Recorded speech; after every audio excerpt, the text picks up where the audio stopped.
नमस्कार शिक्षक साथियों, एक बार फिर से स्वागत है आपका चैनल चर्चा विद मी में। साथियों, जैसा कि आपको पता है कि महानिदेशक महोदय के द्वारा पूरे प्रदेश में निपुण असेसमेंट टेस्ट का आयोजन किया जा रहा है। यह टेस्ट मंडलवार इसकी समय सारणी जारी कर दी गई है। निपुण असेसमेंट टेस्ट के संबंध में एक बहुत ही महत्वपूर्ण बिंदु है जो कहीं ना कहीं कंफ्यूजन की स्थिति बनी हुई है। इस वीडियो में हम दो बिंदुओं पर चर्चा करेंगे। पहला ये कि निपुण असेसमेंट टेस्ट के लिए जो सरल ऐप का इस्तेमाल करना है, यानी कि नेट के परीक्षा में जो उसका सरल ऐप का इस्तेमाल करना है, उसके लिए यूजर आईडी और पासवर्ड हमको कैसे मिलेगा।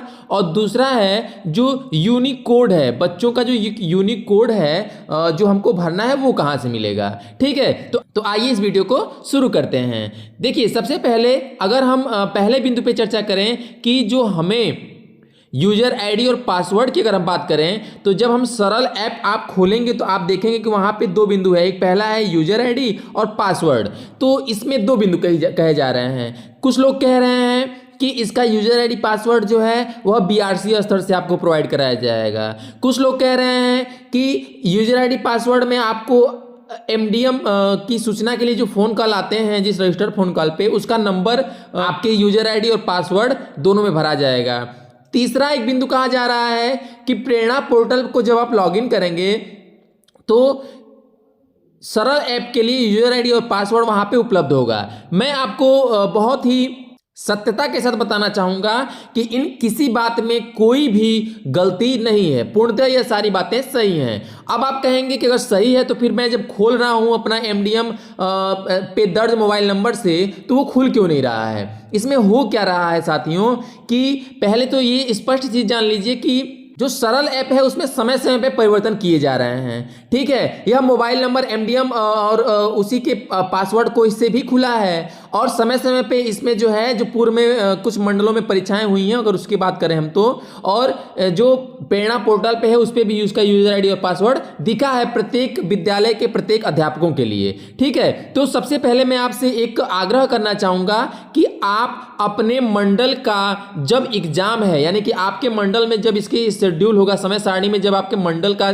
नाम होगा, तारीख होगा, उसके 2 या 3 दिन पहले आप ट्राई करें। जरूर आपके प्रेरणा पोर्टल पे भी आपका दिखा देगा, और नहीं तो आप एमडीएम वाले मोबाइल नंबर से भी लॉगिन करें, उससे भी संभावना है कि खुल जाएगी, लेकिन 2 या 3 दिन पहले। ठीक है, अभी जैसे आज अगर बात करें हम तो प्रयागराज और किसी अन्य जनपद में भी आज वहां पे खुलना शुरू हो गया था। एमडीएम और मोबाइल नंबर से ही उसी के पासवर्ड बना के खुलना शुरू हो गया था। तो ये कोई बहुत चिंता का विषय नहीं है। हाँ, इसके क्रियान्वयन के लिए, सफल क्रियान्वयन के लिए ही कल जो है आपका महानिदेशक महोदय के द्वारा आपको सूचना मिली होगी उनके मैसेज के द्वारा कि एक यूट्यूब लाइव सेशन का आयोजन किया जा रहा है जिसमें आप इन सारे बिंदुओं को आसानी से समझ सकते हैं। ठीक है, अब दूसरा जो बिंदु आता है कि इसमें जो बच्चों का हमको यूनिक आईडी भरनी है, वो यूनिक आईडी हमको कहाँ से मिलेगी।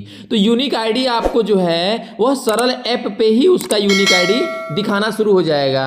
अब आप कहेंगे कि सरल ऐप खुल भी नहीं रहा है और उसी पे आप यूनिक आईडी बता रहे हैं, ये तो अजीब हाल है। तो साथियों, आप बिल्कुल परेशान ना हो।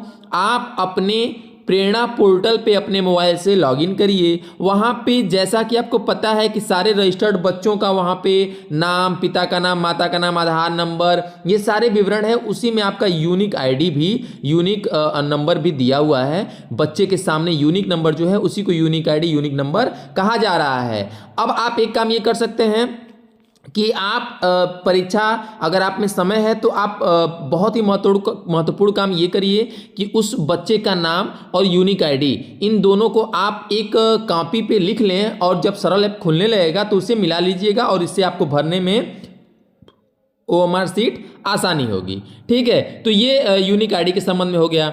अब कुछ परीक्षा से पूर्व जो आपको ये सरल ऐप नहीं खुल रहा है, यूजर आईडी पासवर्ड क्या होगा, यूनिक कोड क्या होगा, यूनिक कोड का समस्या का समाधान हो ही गया है, इन दोनों का हो गया है। इसके अलावा यदि हम एक बहुत ही महत्वपूर्ण बिंदु पे चर्चा करें तो इस परीक्षा का सुचारू रूप से संपन्न होना उतना ही आवश्यक है जितना आपके द्वारा महत्वपूर्ण कार्य किया जाएगा। वह चाहे सरल ऐप पे हो, चाहे आपका जो है परीक्षा के दौरान हो।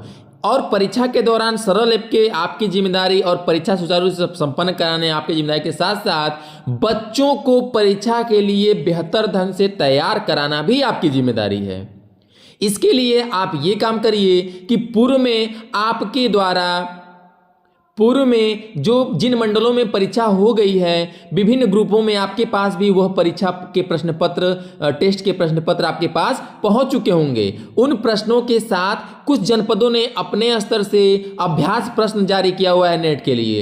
इन सारे प्रश्नों के आधार पे आप अपने बच्चों के साथ चर्चा के माध्यम से, इन बच्चों को पूछने के माध्यम से, लिखित के माध्यम से इन सारे प्रश्न पत्रों को उनसे जरूर चर्चा कर लें और उनसे बता दें कि देखो फला डेट को तुम्हारे यहाँ पेपर होने वाला है, बहुत बर्डन नहीं लेना है, लेकिन इसको मानसिक रूप से तैयार रहने की जरूरत है, सबको स्कूल आना है। ठीक है, तो ये कुछ ऐसे महत्वपूर्ण कार्य हैं इस निपुण के टेस्ट में, निपुण के जो आकलन टेस्ट हो रहा है उसमें, कि आप अपने अभी तक मैं देख रहा हूं कि सभी अध्यापक यूजर आईडी क्या होगा, पासवर्ड क्या होगा, यूनिकोड क्या होगा, इन सारे बिंदुओं पे चर्चा कर रहे हैं। आप एक बार आपस में, यदि आपके पास प्रश्न पत्र नहीं है तो प्रश्न पत्र आपस में से कंसल्ट करके किसी अध्यापक से ले लें। विभिन्न ग्रुपों में वायरल हो गया, आपके पास जरूर पहुंच गया होगा, सबके पास पहुंचा हुआ है। एक बार बच्चों से भी चर्चा कर लें, ठीक है, क्योंकि आप मूल्यांकन तो तब करेंगे जब बच्चे उस पर कुछ लिखेंगे, भरेंगे।